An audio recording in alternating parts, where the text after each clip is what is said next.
संयुक्त फलन यदि f a से b में तथा g b से c में परिभाषित दो फलन हैं तो g o f a से c जहाँ g o f x किस प्रकार है g f x for all x belongs to a g और f का संयुक्त फलन कहलाता है। क्या कहलाता है? संयुक्त फलन कहलाता है। जैसे f equal to x square तथा जी एक्स इक्वल टू क्या है 2x प्लस 1 है। आर से आर में परिभाषित है दोनों फलन, यानी जी आर से आर में है और एफ भी किस में है? आर से आर में परिभाषित दो फलन है।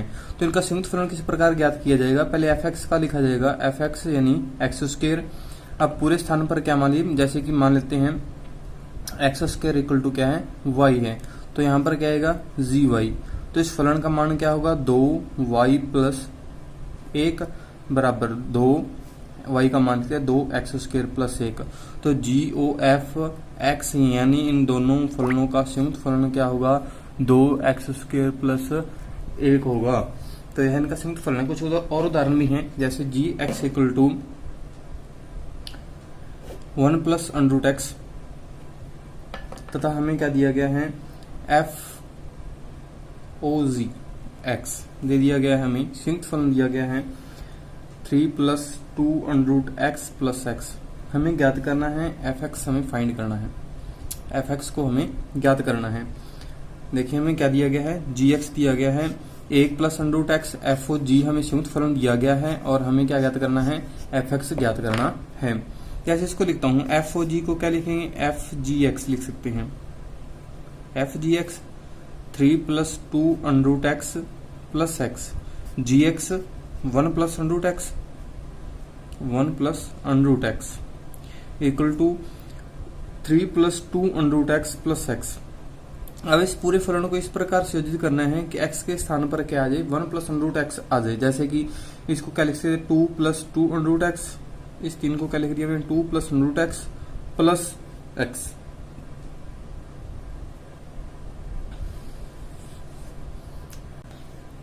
एक को अलग लिख लिया 2 प्लस 2 अंडर एक्स, इसको क्या लिखेंगे 1 प्लस 2 अंडर एक्स, इसको लिखेंगे under x plus whole square under x whole square. तो एक इसका होल स्क्वायर बन गया 1 प्लस अंडर एक्स का होल स्क्वायर, यानी एफ 1 प्लस अंडर एक्स। इसको पूरे को y मान लिया जाए, f y equal to 2 plus y square. यानी हमारे पास संयुक्त फलन एफ एक्स हमारे पास क्या आ गया, सामान्यकरण किया व्यापीकरण किया जाएगा तो f x equal to 2 plus y square, इसका क्या हो जाएगा फलन प्राप्त होगा हमें।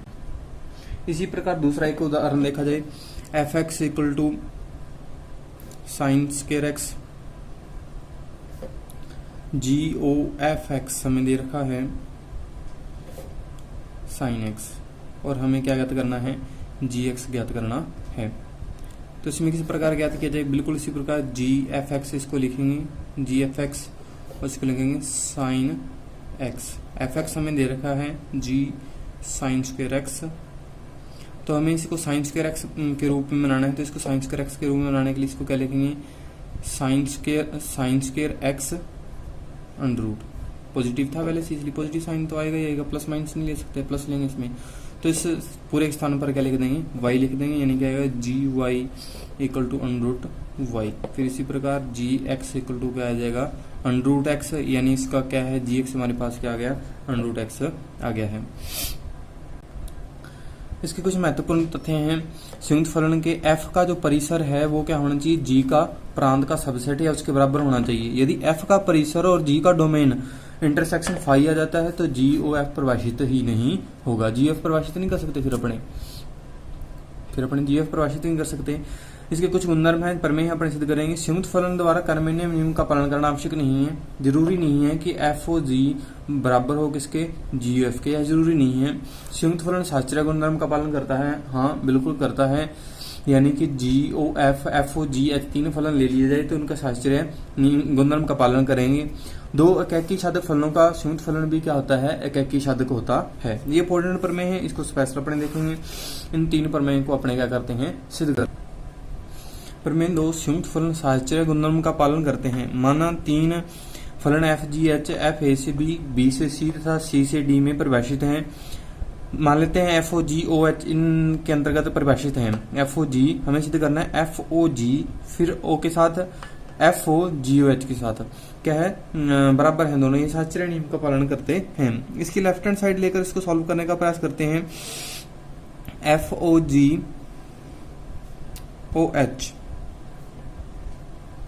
x, क्या लिखेंगे इसको, FOGHX,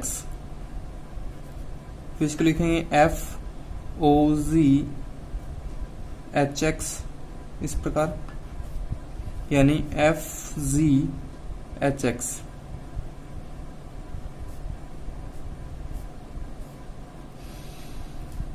फिर इसी प्रकार HX को क्या लिखेंगे, y लिख देंगे। मान लिया HX इक्वल टू क्या है, y है,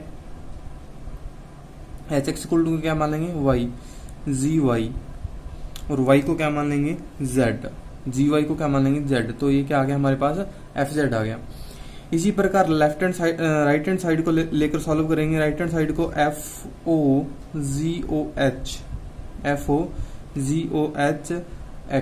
तो क्या लिखेंगे इसको, F अलग से लिखेंगे, F, इसको इस प्रकार लिखा जाएगा FGHX। तो HX को क्या लिखेंगे, Y, और GY को क्या लिखेंगे, Z। तो क्या आ गया, FZ, यानी लेफ्ट हैंड साइड बराबर किसके हैं, राइट हैंड साइड के बराबर है। तीसरी पर में संयुक्त फलन पर आधारित दो एकैकी साधक फलनों का संयुक्त फलन भी क्या होता है, एकैकी साधक ही होता है। इंपॉर्टेंट पर में है, दो एकैकी साधकों का फलनों का संयुक्त फलन लिया जाता है तो वह भी क्या होता है, संयुक्त एकैकी साधक ही होते हैं। मान लेते हैं FA से B तथा G से B में दो एकैकी साधक फलन है। हमें सिद्ध करना है कि GOF A से C में एकैकी है तथा GOF A से C में क्या है, असाधक भी है। माना FAG A से B में है तो हमें सिद्ध क्या करना होगा, एकैकी के लिए GOF for x1 and x2 belongs to A। दो अब क्या लेते हैं, A में से लेते हैं GOF x1 बराबर GOF x2। हमें सिद्ध करना होगा क्या के लिए कि x1 बराबर किसके है, x2 के है। हमें यहाँ पर क्या लिखेंगे, GF x1 equal to GF x2। अब हमारे पास G क्या है, एक एकैकी फलन है, तो एकैकी फलन की परिभाषा के अनुसार उनका प्रतिबिंब भी क्या होंगे, बराबर होंगे यदि उनके बिंब बराबर हैं। तो fx1 बराबर किसके होगा, fx2 के होगा। और इसी प्रकार f भी क्या है, एकैकी है, और यदि उनके बिंब प्रतिबिंब बराबर हैं तो उनके बिंब भी क्या होंगे, बराबर ही होंगे। अतः x1 बराबर किसके होगा, x2 के बराबर होगा। अर्थात GOF A से C में क्या है, एक एकैकी फलन है। यानी दो एकैकी फलनों का संयुक्त फलन भी क्या होता है, एकैकी होता है। अगर दूसरे की बात की जाए, GOF A to C एक असाधक फलन है, एक असाधक है। हमें पता है GOF X, इसका प्रतिबिंब किसमें विद्यमान होना चाहिए, प्रत्येक अवयव का पूर्व प्रतिबिंब। C के प्रत्येक अवयव का पूर्व प्रतिबिंब किसमें विद्यमान होना चाहिए, A में विद्यमान होना चाहिए। फॉर ऑल हम क्या ले रहे हैं, Z बिलोंग्स टू किसमें से ले रहे हैं, C में से ले रहे हैं। ठीक है, GOF और X बिलोंग्स टू किसमें से ले रहे हैं, A में से। GOF X इक्वल टू क्या लिख रखेंगे, GFX। अब इसके स्थान पर fx क्या मान लेंगे, y, यानी fx इक्वल टू क्या है, y है। y बिलोंग्स टू किसमें से है, v में से, और फॉर ऑल सभी के लिए है, क्योंकि g क्या है, f क्या है, एक असाधक फलन है। असाधक फलन के अंतर्गत y के प्रत्येक b के प्रत्येक अवयव का पूर्व प्रतिबिंब a में विद्यमान होगा। अतः fx इक्वल टू क्या है, y है। और gy इक्वल टू क्या लिख सकते हैं, z, क्योंकि gb क्या है, यहाँ पर एक असाधक फलन है। अतः c के प्रत्येक अवयव का पूर्व प्रतिबिंब किसमें विद्यमान होगा, b में विद्यमान होगा। अतः GOF X, यानी GOF यानी संयुक्त फलन के अंतर्गत z कहां से लिया गया था, C में से। C का अर्थ यानी C के प्रत्येक अवयव का पूर्व प्रतिबिंब किसमें विद्यमान है, A में विद्यमान है। अर्थात GOF X यहाँ पर एक क्या है, संयुक्त फलन। एक संयुक्त फलन क्या है, एकैकी साधक फलन है, प्रमेय फलन है। प्रमेय निकले अप्रमेय फलन है। रिपीट, क्लासिफिकेशन ऑफ फंक्शन, फलन का वर्गीकरण। बीजीय फलन ऐसे फलन जिनके नियम चर एक के कई पदों के योग, अंतर, गुणन, घात, मूलों से मिलकर बनते हैं बीजीय फलन कहलाते हैं। समझिए बता, जैसे कि f(x) = 3x² plus 5x plus 1 बहुपदीय फलन है। gx x = 3/2 plus 2x plus 1 एक अप्रमेय फलन है। hx = x plus 2/x plus 1 प्रमेय फलन है। qx = 1/1 एक अप्रमेय फलन है। अबीजीय फलन ऐसे फलन जो बीजीय नहीं होते हैं क्या कहलाते हैं? अबीजीय होते हैं, जैसे कि f(x) = sin x, यानी ये कौन सा फलन है? त्रिकोणमितीय फलन। gx = log x लोगरिथम लघुगणकीय फलन। hx = ex चरघातांकीय फलन = ax। इस प्रकार के जितने भी आएंगे इसमें। θx = tan इनवर्स x प्रतिलोम त्रिकोणमितीय अवयव। psi x = cos हाइपरलेप्स x यानी अति परवलयक फलन। ये सारे कौन से होते हैं? अबीजीय फलन होते हैं।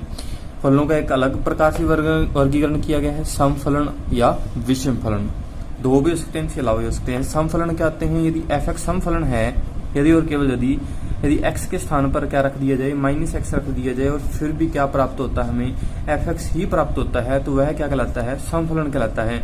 जैसे कि f(x) = x² हो गया, gx = x tan x हो गया, hx = e⁻x प्लस e⁻−x हो गया। ये सारे f(x), gx और hx किस प्रकार के फलन हैं? सम फलन हैं। क्यों है? क्योंकि अगर इनमें x के स्थान पर -x लिख दिया जाए तो कोई फर्क नहीं पड़ता, यानी f-x क्या होगा? -x² = x²। इसी प्रकार gx से भी हमारे पास क्या होगा? माइनस अगर रखा जाए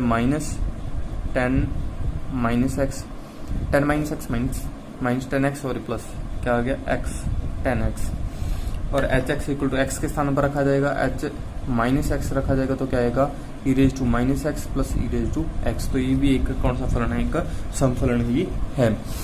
समफलन का आलेख अगर खींचा जाए तो समफलन के आलेख में y अक्ष के प्रति क्या होते हैं? सममित होते हैं। जैसे कि आपको ये ग्राफ में दिख रहा है स्क्रीन पर।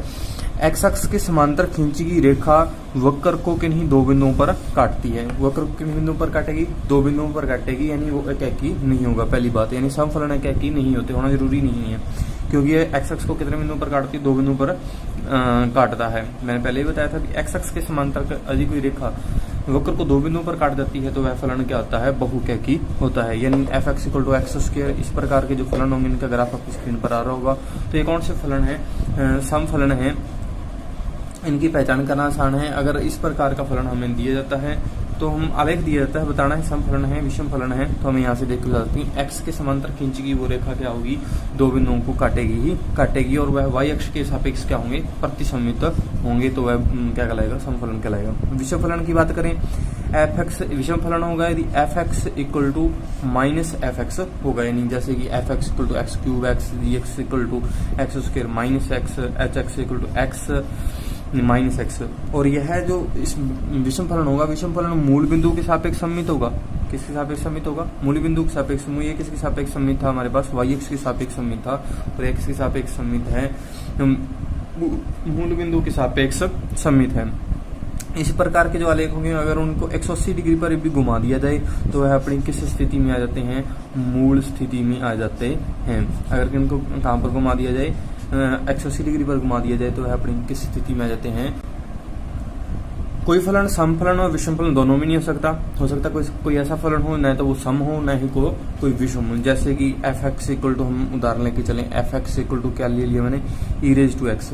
तो एक इस प्रकार का फलन है, न तो f(x) -x = f(x) है और ना ही f(x) -x = -f(x) है। ये दोनों प्रकार का फलन ही न तो ये समफलन है और न ही विषम फलन है। याद रखना है, न तो वो कोई समफलन है और न ही क्या है? विषम फलन है। कुछ चीजें इसमें याद रख लेनी है।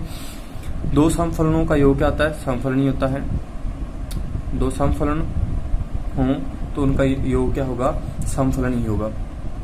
समफलन है, दोनों का योग समफलन होगा। दोनों विषम है तो भी उनका योग क्या होगा? विषम फलन ही होगा। विषम फलनों का योग भी क्या होता है? सम ही होता है। विषम फलनों का योग क्या होगा? सम फलन नहीं होगा। अगर एक सम है और एक विषम है तो योग क्या होगा? विषम होगा। अगर सम प्लस विषम फलन किया जाएगा तो हमें कौन सी राशि प्राप्त होगी? विषम फलन ही प्राप्त होगा। ठीक है। स्पष्ट फलन कौन सा होता है? यदि फलन के एक नियम फलन के नियम में दो चरों को ऐसे संबंध द्वारा व्यक्त किया जा सके जिसमें एक चर को दूसरे चर के रूप के पदों में लिखा जा सकता है, जिसमें एक चर को दूसरे चर के पदों में रूप में लिखा जा सकता है, यानी जैसे y इक्वल टू क्या लिख सकते हैं अपने x² + 1, तो y को x के पदों में लिखा जा सकता है, यानी ये कौन सा फलन है, स्पष्ट फलन है। यदि ऐसा संभव न हो तो वह कौन सा फलन होगा, अस्पष्ट फलन होगा, जैसे कि अपने साई xy इक्वल टू 0, इस प्रकार के जो फलन होते हैं वो कौन से फलन होते हैं, अस्पष्ट फलन होते हैं, यानी उनको एक चर को दूसरे चर के रूप में नहीं लिखा जा सकता। xy + 3xy + y + 1 equal to 0, तो इस प्रकार के जो फलन होते हैं उनको एक यानी अलग नहीं किया जा सकता है, तो वह फलन क्या होते हैं, अस्पष्ट फलन होते हैं।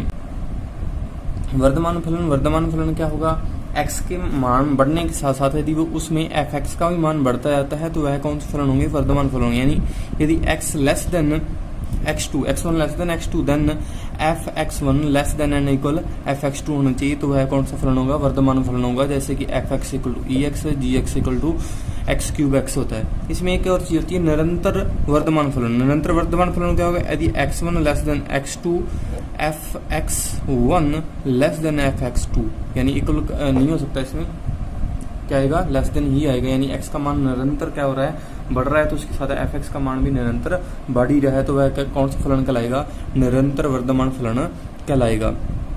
इसी प्रकार हासमान में है, यदि x1 ग्रेटर देन x2, यदि x1 ग्रेटर देन x2 तो उसके साथ f(x1) less then and equal f(x2), यानी x का मान बढ़ने के साथ साथ f(x) का मान क्या होता रहे, कम होता रहता है, तो वह क्या होते हैं, हासमान फलन होते हैं, जैसे कि f(x) इक्वल टू 1/x, तो यह कौन सा फलन है, एक हासमान फलन है। इनके अगर आप ग्राफ देखा जाए तो ये निरंतर क्या हो रहे हैं, बढ़ रहे हैं, ये ग्राफ भी और ये ग्राफ भी क्या होता है, निरंतर बढ़ रहा है, तो यह ग्राफ क्या है, निरंतर क्या आ रहा है, कम हो रहा है, यानी x का मान अगर बढ़ाएगा तो इसका मान क्या होता रहेगा, कम होता रहेगा, तो ये किस प्रकार का फलन होगा, हासमान फलन होगा। आवर्ती फलन क्या होते हैं, यदि f(x) + t इक्वल टू क्या होता है, f(x), तो यहाँ पर t क्या होता है, आवर्तनांक होता है, t क्या होता है, आवर्तनांक होता है। आवर्तनांक का अर्थ है जिस मान पर फलन क्या होते हैं वापिस उसी शेप में आना शुरू हो जाते हैं, यानी जैसे कि sin 2π + x, sin x, cos 2π + x, cos x, तो ये सारे फलन क्या हैं, 2π आवर्तनांक पर क्या हो रहे हैं, आवर्तित हो रहे हैं, यानी वापिस उसी फलन पर आ रहे हैं।